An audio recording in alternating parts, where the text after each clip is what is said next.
Guys, like I'm so excited for the new stuff coming. Like I genuinely like it's gonna be the perfect combination of like the dream team dynamic, my like Minecraft skills, like Saturn and George's Minecraft skills, our like personalities, and then also incredible like creativity, and then seeing Minecraft in like a new way that you've like never seen it.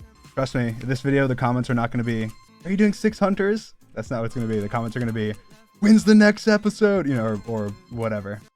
Do you Yeah, regret taking the mask off? Is that true or not? I've heard people no, say it. that's the whole self-aware thing. Like the whole video was a joke, but the headline just gets spread of like Dream puts the mask back on. Like the description got spread, and people were like, there were so many Oh. tweets and stuff saying Oh. like, there's so many tweets and stuff saying like how horrible, like what a doofus, like he really got bullied into putting the mask back on. And then they're showing pictures of the description where I say, guys, I'm gonna take a break to fix my face. Like I'm sorry for being ugly. And I'm like sitting there like, how can you read that and take it actually seriously? And then you watch the video and it's my two best friends, my roommates, not like bursting down my door and being like, put the mask back on, you're ugly, you know, whatever. And I'm like, how does that spread? I think people, That's interesting. I think the biggest thing is that when you're like villainized either for good reason or for bad, like I think there's plenty of things I've gotten criticism for that are totally legitimate, and things that I also haven't that aren't legitimate.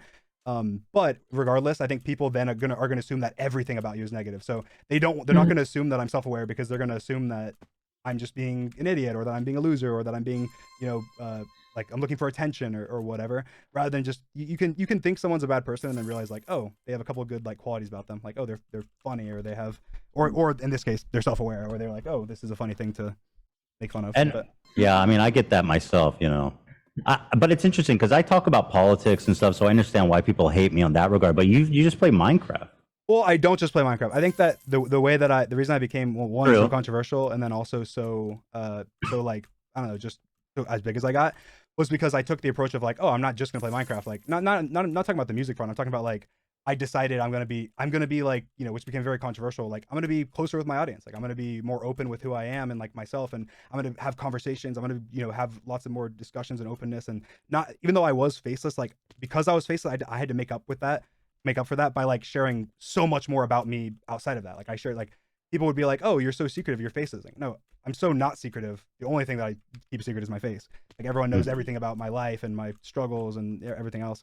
I think that became because I was so willing to be like a gamer that's like emotional and like in bad and good. Like there was tons of times where I was like aggressive in the wrong way, or I was had an opinion that I ended up changing, that I was so stubborn on, because I'm a stubborn emotional person. But I think that passion helped me grow into like who I am now, and then also helped me grow like as a creator as well. So I think it really was just that I'm so outspoken about everything, that it caused me a lot of problems, and then a lot of good as well. So yeah, so I got invited to Lil Nas's birthday party, and I had +2, and Sapnap wasn't in town.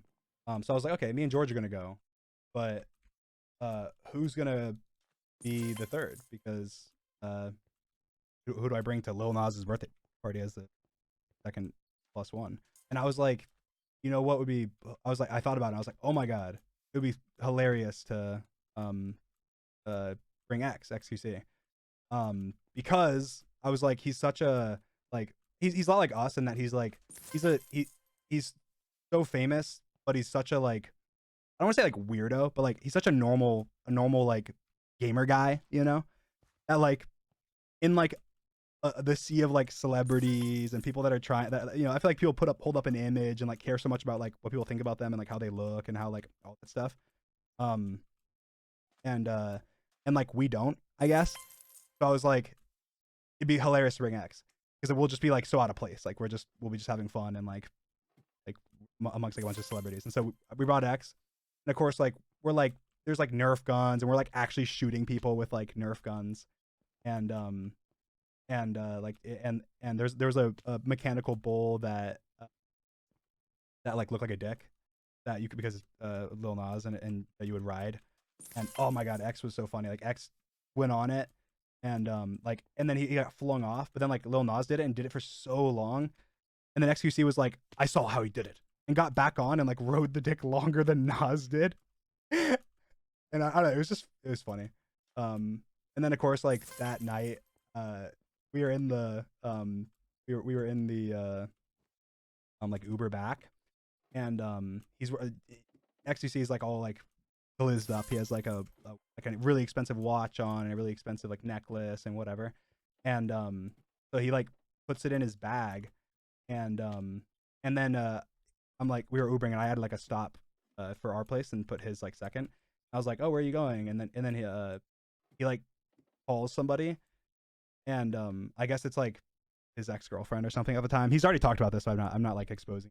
I don't feel bad. It was I think he thinks it's, like, he was so drunk. He was so drunk, and I was like, where are you going? He's like he called his ex or something and was like, I need you right now, something.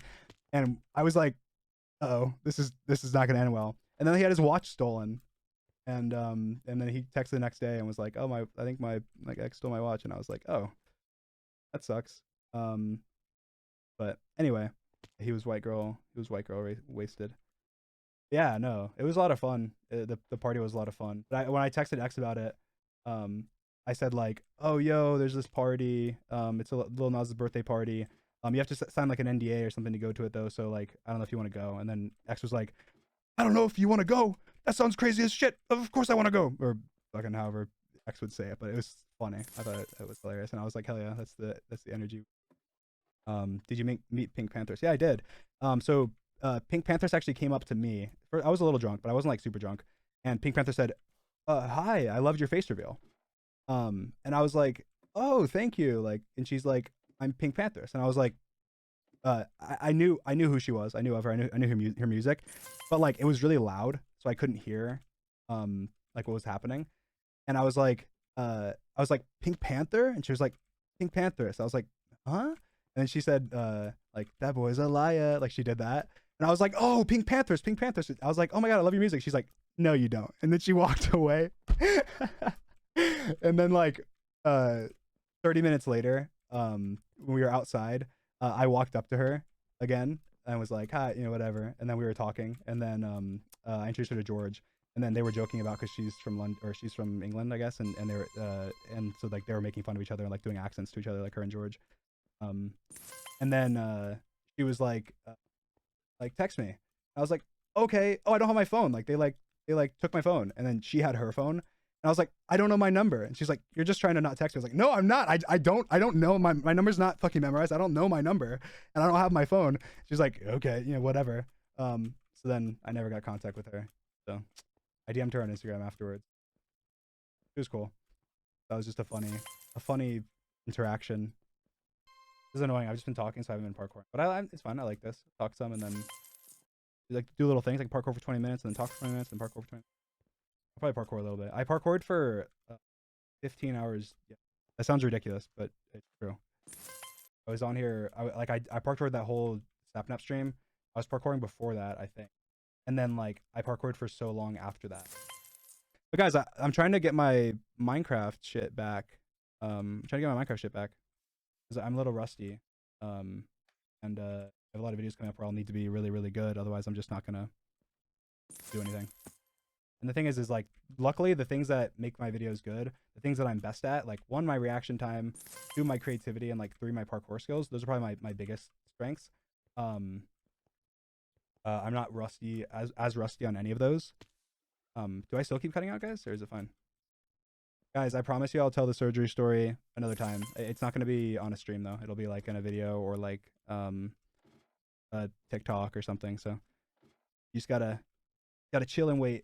But I do have I have a really cool scar, and I'll show you guys. I technically have another surgery that it's not like scheduled or anything, but it's a follow-up that I have to do. So that's why I'm waiting until then to do it. So I'll tell you guys later, but I'm okay.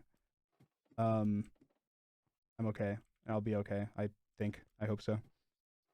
Obviously surgery is always a big risk, and they're a risky surgery, but I need it, so it's okay. I don't want you guys to like worry about me. I'm fine. I would tell you guys if I was dying or something. Now you're worrying. Don't worry. Actually, guys, I'm fine. I promise you I'm fine. It's like health related. There's something slightly wrong with me that has to be corrected, and but it's nothing that's like killing me. It's just like something that's very frustrating, and so it's like an optional surgery, but I kind of need it. So I love scars. They tell stories. Yeah, I have quite a lot of scars. It's funny. I used to say that I always got scars for all my biggest like memories. Kind of true. Like I have a scar on my toe from when I met one of my best friends, and got in like a bike accident. And I have a scar. I had a scar on my ankle. It's probably still, it's definitely still there, but like it's probably way less noticeable. It used to be really massive.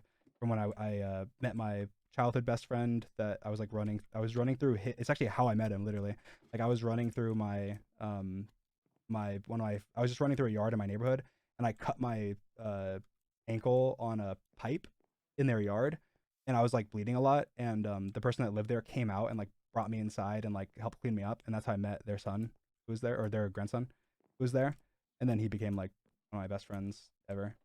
And so then I had a scar from that, and then I had a scar from meeting one of my other friends, where I fell down a tree, um, in a park that I was climbing, and I scraped my arm like all along the tree, and I had a big scar from that for a while, and that was like my third like best childhood best friend.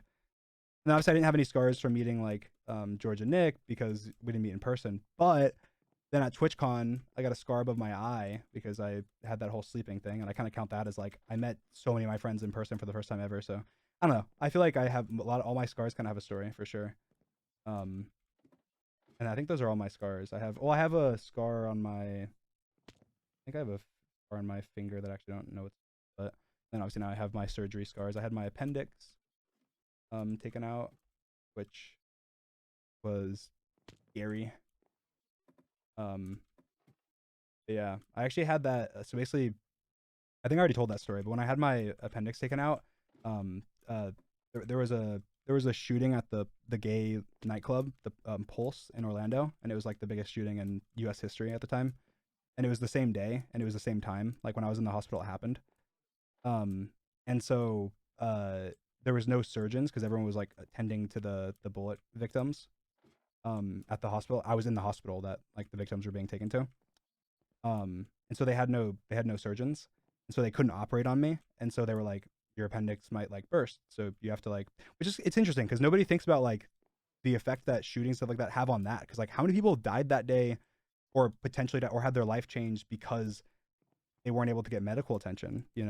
Not even just they weren't even at the shooting, but they just were in the hospital. Um, but anyway, and so they had to, luckily because I was technically underage, I was like technically allowed to go to a kids hospital, and so whenever it had been too long and they're like, fuck, your appendix might burst, they like ambulanced me to a kids hospital, and I was on like this tiny little bed, and I was like 6 foot and whatever. um and then I had my surgery at the kids hospital in order to do it. I also remember it being scary because my sister was like a nurse assistant um during it, so like she was helping with everyone as well when that happened as well. um yeah, it's sad.